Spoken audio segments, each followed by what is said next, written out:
The old leather boots made a soft scraping sound against the diner floor as Tom walked through the door.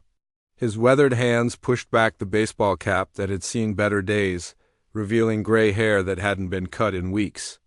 The smell of coffee and fried food hit him as he made his way to his usual spot in the corner. It was past 8 in the evening, and Rosie's diner was nearly empty. Just the way Tom liked it. He'd been coming here for the past 2 years, ever since everything fell apart. The same corner booth, the same simple meal, the same quiet routine that helped him get through each day. Tom slumped into the worn vinyl seat and rubbed his tired eyes. Another brutal day on the ranch. The drought had been going on for months now, and his cattle were getting thinner by the week. The grass in his fields looked more like hay, brown and brittle under the relentless sun. He'd already sold off half his herd just to keep the lights on. The waitress came over with her usual friendly smile. "The usual, Tom? Meatloaf and mashed potatoes?" He nodded, not really in the mood for conversation. The truth was, the meatloaf special was the cheapest thing on the menu. $7.50 for a full meal. It wasn't much, but it filled the empty space in his stomach and the even emptier space in his house. While he waited for his food, Tom stared out the window at the parking lot. His old pickup truck sat under the flickering streetlight, rust spots visible even in the dim glow. The truck was older than some of the kids working at the gas station, but it still ran. Most days, anyway. His mind wandered to the stack of bills sitting on his kitchen table. The mortgage payment was due in 2 weeks. The electric company had already sent one warning notice. And then there were the medical bills. Even 2 years later, they kept coming. Little reminders of the 6 months when his world had crumbled. Piece by piece, the waitress brought his plate, steam rising from the mound of mashed potatoes. Tom picked at the food, not really tasting it. He was thinking about tomorrow's work, about the fence that needed fixing and the water pump that was making strange noises. That's when he noticed her. A young woman stood near the front door, holding a small child against her chest. The little boy couldn't have been more than 3 years old, his dark hair curled against his mother's shoulder as he slept. She was looking around the diner, her eyes searching for something or someone. Tom could tell she was trying to be invisible. Her clothes were clean but old, the kind of worn-out clean that came from washing things too many times. Her shoes had holes near the toes, covered with duct tape that someone had tried to color with a black marker. She walked slowly toward the back of the diner, careful not to wake the sleeping child. Her steps were quiet, deliberate. Tom noticed how she avoided making eye contact with the other customers, how she seemed to shrink into herself with each step. The woman stopped at a table near his booth. An older couple had just finished their dinner and left, abandoning their plates with half-eaten burgers and cold fries. She stood there for a moment, looking down at the leftover food, then around the restaurant to see if anyone was watching. Tom found himself staring. There was something about the way she held her shoulders, straight and proud despite everything. Something about the gentle way she adjusted the sleeping child in her arms. Her face showed the kind of tiredness that came from more than just one hard day. The woman took a deep breath and walked toward his table. Each step seemed to take tremendous effort, like she was fighting against every instinct that told her to turn around and leave. When she reached his booth, she stopped and looked down at his half-finished plate. "Excuse me, sir." Her voice was soft but clear. There was an accent there, something that made the words sound warmer somehow. Tom looked up and met her eyes for the first time. They were dark brown, almost black, and filled with something he recognized immediately. It was the same look he'd seen in his own bathroom mirror during those terrible months. The look of someone who had tried everything else, who had swallowed their pride so many times it barely existed anymore. The look of someone who was down to their last option. "May I have your leftovers, sir?" The words hung in the air between them like a challenge. Not a challenge to him, but to the world that had brought her to this moment. To whatever circumstances had led a young mother to stand in a small-town diner asking a stranger for their unfinished food. The entire restaurant seemed to freeze. The cook stopped flipping burgers. The waitress paused mid-step with a coffee pot in her hand. The elderly man reading a newspaper at the counter looked up over his glasses. Even the country music from the old jukebox seemed to get quieter. Tom felt every pair of eyes in the place watching him, waiting to see what he would do. His first instinct was to look away, to pretend this wasn't happening. That's what the old Tom would have done. The Tom from before, when he thought the world made sense and good people didn't end up in impossible situations, but he couldn't look away from her eyes. They reminded him of someone else's eyes, eyes that had looked at him with the same desperate strength during the worst days of his life. Eyes that had fought until the very end, that had never stopped hoping even when hope seemed pointless. The woman shifted the sleeping child to her other arm, and Tom noticed how carefully she supported his head, how naturally her hand curved. To protect him. This wasn't someone looking for an easy handout. This was a mother doing whatever it took to feed her child. "Please," she added quietly, and there was no shame in the word. Just simple honesty. Tom looked down at his plate. He'd barely touched the meatloaf, had only eaten a few bites of the mashed potatoes. His appetite had disappeared the moment she'd spoken. How could he sit there eating when someone else was going hungry? But it was more than that. Something about. This moment felt important, like the kind of decision that changed the direction of a person's life. He could give her the food and go home to his empty house, or he could do something different. Something that might surprise everyone in this small town, including himself. The silence stretched on, and Tom could feel the weight of everyone's expectations. In a place like this, where everyone knew everyone else's business, whatever happened next would be talked about for weeks. The gruff rancher, who kept to himself since his wife died, faced with a desperate young mother asking for help. What would he choose? The sun was barely peeking over the hills when Tom heard the sound of footsteps on his gravel driveway. He looked out his kitchen window while sipping his morning coffee and nearly choked on the hot liquid. There, walking up toward his front porch, was Maria. Little Diego was holding her hand, taking careful steps on his short legs, chattering away in the way 3-year-olds do when they're excited about everything they see. Tom set down his coffee mug and walked outside, letting the screen door slam behind him. The morning air was already warm, promising another scorching day ahead. His boots crunched on the dry grass as he approached the gate where Maria had stopped. "Morning," he said, tipping his hat slightly. He noticed she looked different in the daylight. Her hair was pulled back in a neat ponytail, and her clothes, while still worn, were clean and pressed. Diego was wearing a little blue shirt that looked like it had been washed and dried with extra care. "Good morning, Mr. Tom," Maria said, her voice steady but nervous. "I hope you don't mind us coming by so early. I wanted to catch you before you started your day." Tom opened the gate and gestured for them to come closer to the house. "What can I do for you, Maria?" She took a deep breath, the way people do when they're about to say something important. "I came to work off what I owe you for the dinner last night. I can't just take charity and walk away. That's not who I am." Tom studied her face. There was determination there, the same strength he'd seen in her eyes at the diner. "You don't owe me anything?" "Yes, I do," she said firmly. "You spend over $30 on that food," I counted. "I may not have money right now, but I have hands that work and a brain that functions. I can clean, cook, organize, do bookkeeping. Whatever you need done around here." Diego had wandered over to look at Tom's old pickup truck. He was running his tiny hands along the rusty bumper, fascinated by the texture. "Truck," he announced proudly, like he'd discovered something amazing. "Smart kid," Tom said, watching the boy explore. Then he looked back at Maria. "You said bookkeeping? You know about numbers and such?" Maria nodded. "I have a degree in accounting. Worked for a small business for 5 years before ... She paused, then continued. "Before everything fell apart. I'm good with organizing finances, tracking expenses, managing paperwork." Tom rubbed his jaw thoughtfully. His ranch office was a disaster zone of unpaid bills, scattered receipts, and filing cabinets that hadn't been organized since Linda died.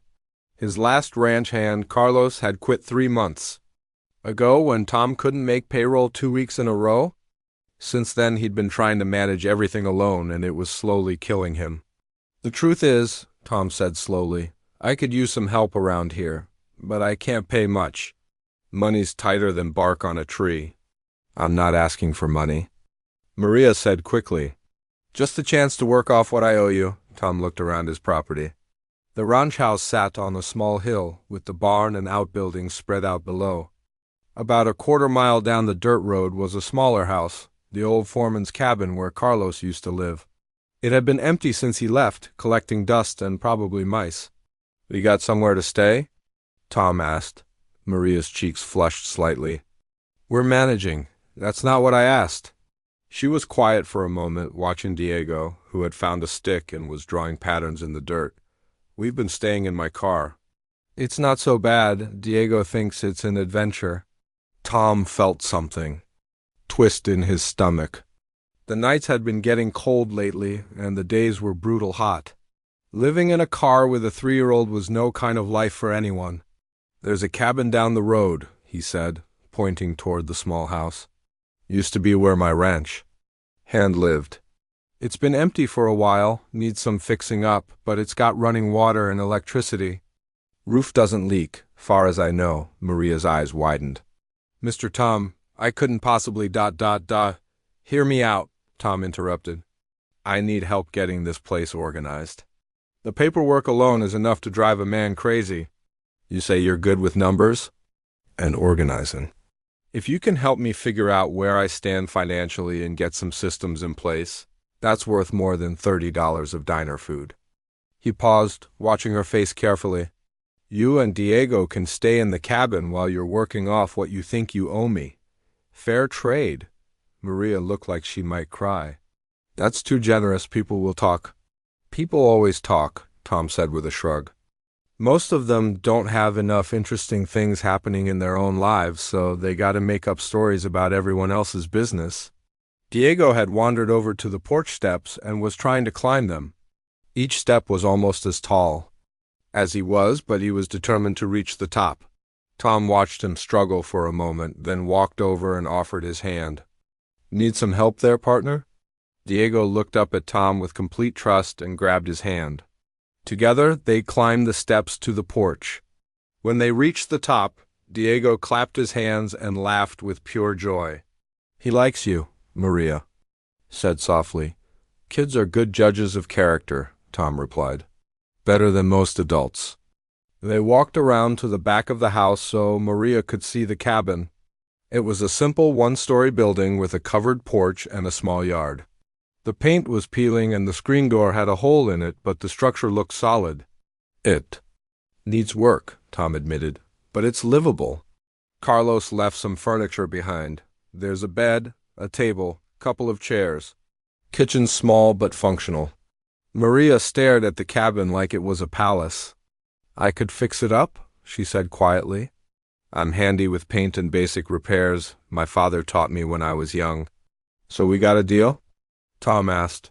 She looked at him for a long moment, then at Diego, who was chasing a butterfly around the yard.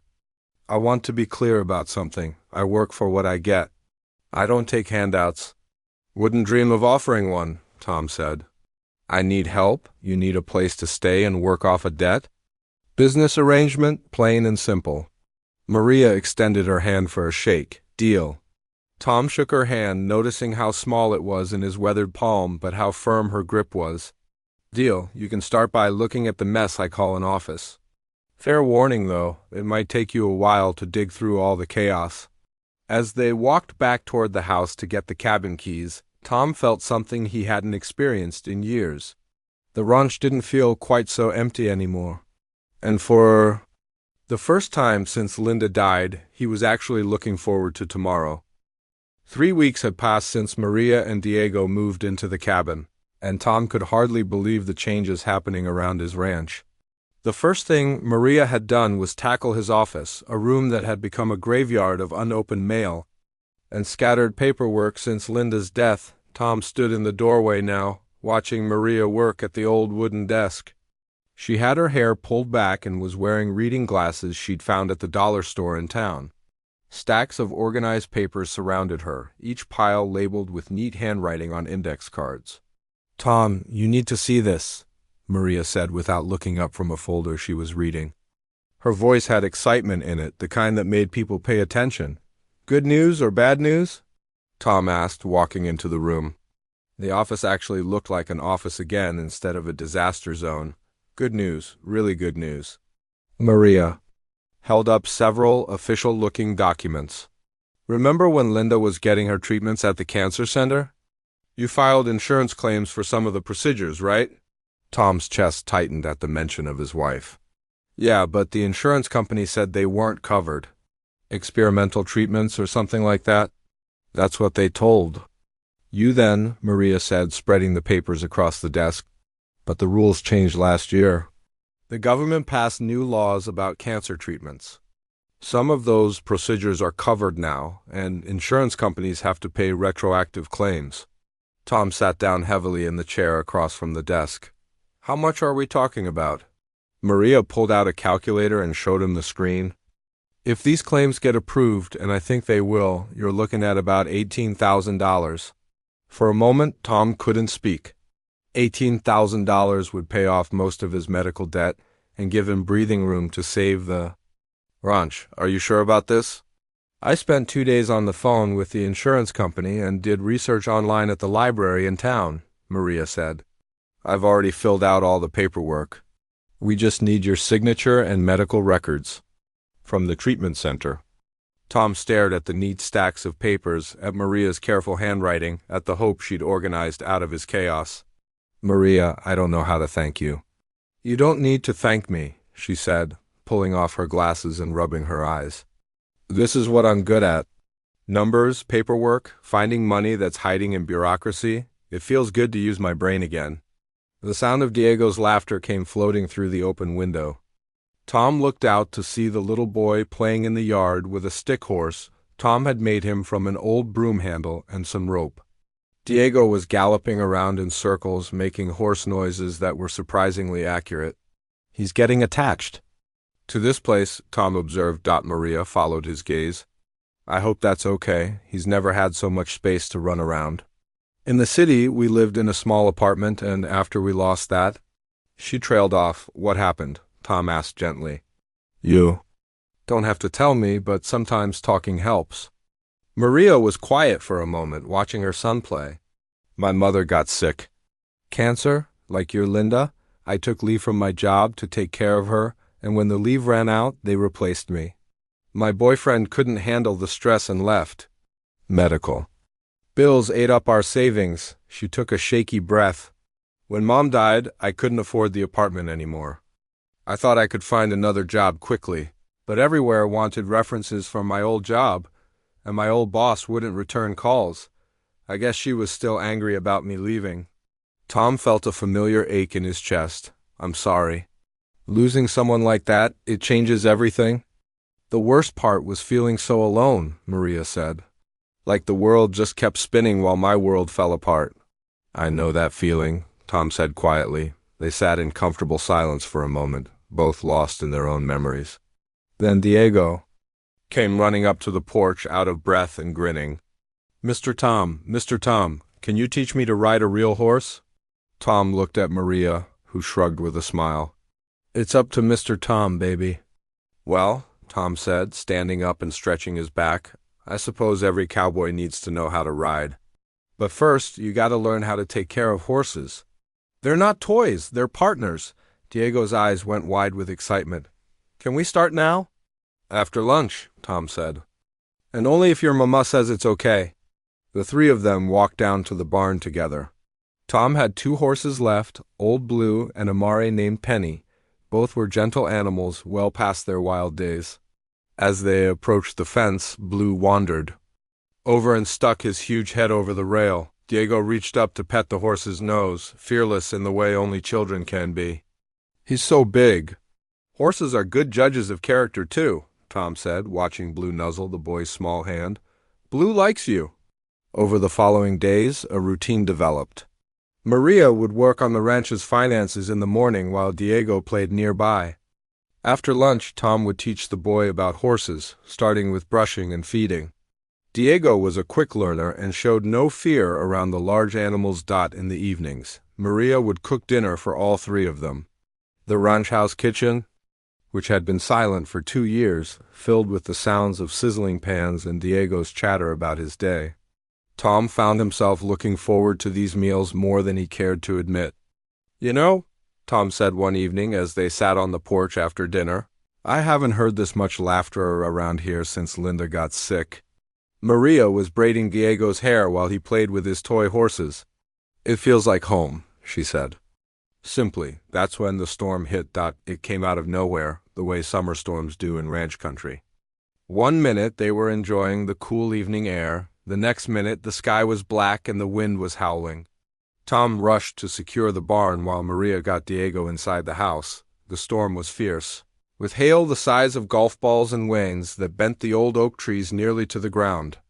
They huddled in the kitchen, listening to the fury outside. When a loud crack echoed across the property, Tom knew something bad had happened. At dawn, they surveyed the damage. A large tree had fallen across the fence line, creating a gap big enough for cattle to escape through. Worse, the storm had washed out part of the creek bank, and several head of cattle were trapped on the wrong side of the rushing water. "We need to get 'em out before the water rises more," Tom said, already planning the rescue. "I'll help," Maria said without hesitation. "It's dangerous work," Tom warned. "Those cattle represent your livelihood," Maria replied. "Besides, I grew up on a farm. I know my way around livestock." Together, they spent the morning working in the mud and rushing water, guiding frightened cattle to safety. Maria proved herself as capable as any ranch hand Tom had ever worked with. Her quick thinking and calm presence helped save 6 head of cattle that might have been lost. By the time they finished, both were exhausted and covered in mud, but every animal was safe. As they walked back to the house, Tom realized something had changed between them. They weren't just helping each other anymore. They were a team. The trouble started on a Tuesday morning when Tom went into town for feed supplies. He was standing at the counter of Peterson's feed store, waiting for old Mr. Peterson to ring up his order, when he heard 2 men talking behind him in voices, just loud enough to make sure he could hear every word. "I'm telling you, Jake, something ain't right about that situation," said Bobby Crawford, a local ranch hand who'd never liked Tom much. "Pretty young woman shows up out of nowhere with a kid and suddenly she's living on his property? Come on." "Maybe he's just being neighborly," replied Jake Morrison. Though his tone suggested he didn't really believe it, Bobby laughed, but it wasn't a nice sound. "Neighborly? That old fool's got more money than sense if he thinks some pretty face is gonna solve his problems. She's probably planning to clean him out and disappear." Tom's hands tightened into fists at his sides. He'd heard whispers around town for weeks, but this was the first time someone had been bold enough to say such things where he could hear them clearly. "I heard she's got him wrapped around her little finger," Bobby continued. "Poor Linda's probably rolling in her grave, seeing how fast he replaced her." That's when something inside Tom snapped. He turned around slowly, his face calm but his eyes blazing. The entire feed store went quiet as he walked over to where Bobby and Jake were standing. "You got something you want to say to me directly?" "Bobby?" Tom's voice was low and steady, but everyone in the store could hear the danger in it. Bobby's face went red, but he didn't back down. "Just making conversation, Tom? No offense meant no offense?" Tom stepped closer. "You just called a hard-working woman a gold digger and suggested I'm dishonoring my wife's memory. If that's not offensive, I'd like to know what is." By now, everyone in the store had stopped what they were doing to watch. Mr. Peterson looked nervous behind the counter, and Jake had taken a step back from his friend. "Look, Tom," Bobby said, trying to sound reasonable, "we're just looking out for you. This woman shows up with some sob story, and next thing you know, she's living on your land. It doesn't look right." Tom was quiet for a long moment, and when he spoke, his voice carried to every corner of the store. "Let me tell you what doesn't look right. Bobby, what doesn't look right is a bunch of grown men gossiping like old ladies about things they don't understand." He looked around the store, making eye contact with each person listening. "Maria Rodriguez is the hardest working person I've met in years. She's organized my finances, found money the insurance company owed me, and probably saved my ranch from Bankruptcy? She works from sunrise to sunset and never asks for anything she hasn't earned. Tom's voice got stronger as he continued. And that little boy of hers? He's brought more joy to my property in a month than I've felt in 2 years. So if you want to stand here making up stories about good people, that says more about you than... It does about them. Bobby's face was now bright red. I'm just saying people talk. You can't blame folks for wondering. People talk because they don't have enough real problems in their own lives, Tom shot back. But here's what I'm wondering, Bobby. When's the last time you helped someone who needed it?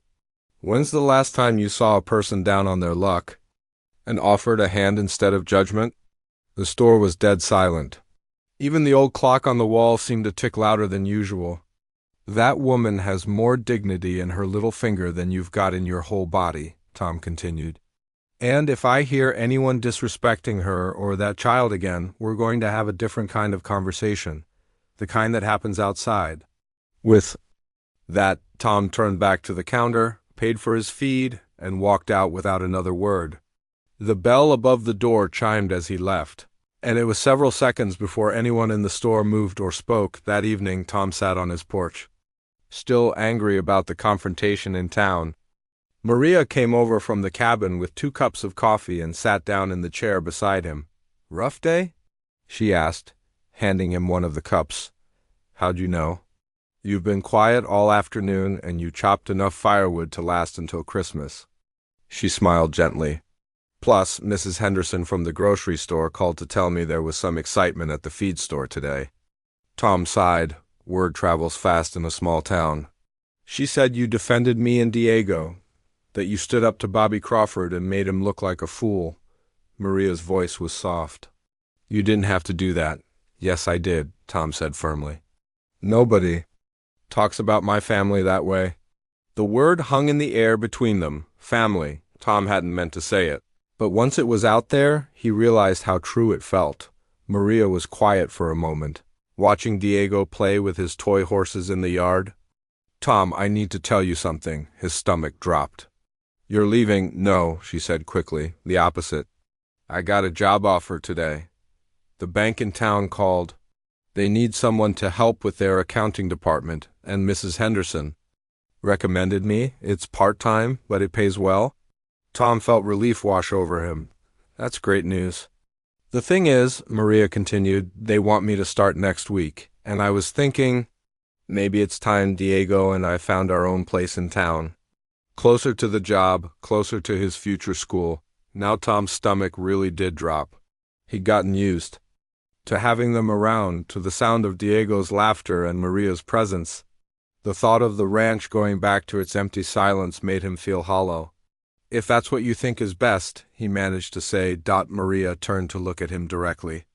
"Is that what you think is best?" Tom stared out at his land, at the cattle grazing peacefully in the evening light, at Diego playing in the yard like he'd been born to this life. "Honestly? No, I don't think it's what's best at all." "Then what would you think is best?" Tom took a deep breath. "I think what would be best is if you and Diego stayed permanently as full partners in this ranch." Maria's eyes widened. "Tom, what are you saying?" "I'm saying that in the past month you've done more to save this place than I managed in 2 years on my own. I'm saying that little boy has brought life back to land that was dying. I'm saying that maybe we make a good team." He paused, then continued, "I'm saying I'd like to offer you half ownership of this ranch. Not because I feel sorry for you, not as charity, but because you've earned it. Because together we can make this place something special again." Maria stared at him for a long moment. "Are you serious?" "Dead serious. We can take the job at the bank for the steady income, but this ranch could be our main focus. Yours, mine, and Diego's, a real family business." Tears filled Maria's eyes. "Tom, I don't know what to say." "Say yes," he said simply. "Say you'll help me turn this place into the kind of ranch my grandfather would be proud of. Say you'll let an old cowboy teach your son everything he needs to know about horses and cattle and working the land." Diego came running up to the porch just then, out of breath and grinning. "Mama, Mr. Tom, look what I found." He held up a small horseshoe he'd discovered in the dirt. That's a lucky horseshoe, partner, Tom said, ruffling the boy's hair. You know what that means? What? Diego asked, eyes wide. It means good things are coming, Tom said, looking at Maria. For all of us, Maria wiped her eyes and smiled. Yes, she said, yes to all of it. And as the three of them sat on the porch watching the sunset paint the sky orange and pink, Tom knew that sometimes the best families aren't born. Sometimes they're found in the most unexpected places, built from kindness and held together by hope. Tom stared into those dark eyes and felt something shift inside his chest. It was like looking into a mirror that showed him his own past, his own moments of desperation when pride was the only thing standing between survival and surrender. 25.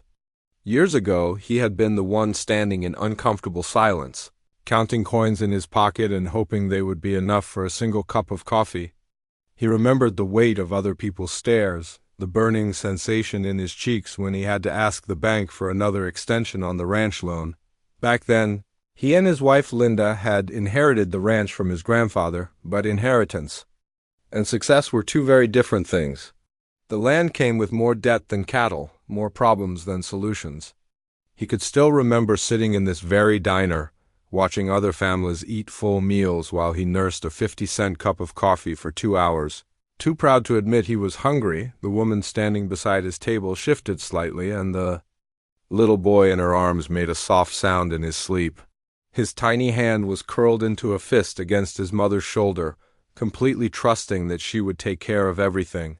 The sight hit Tom harder than he expected. Without saying a word, Tom pushed his plate toward her.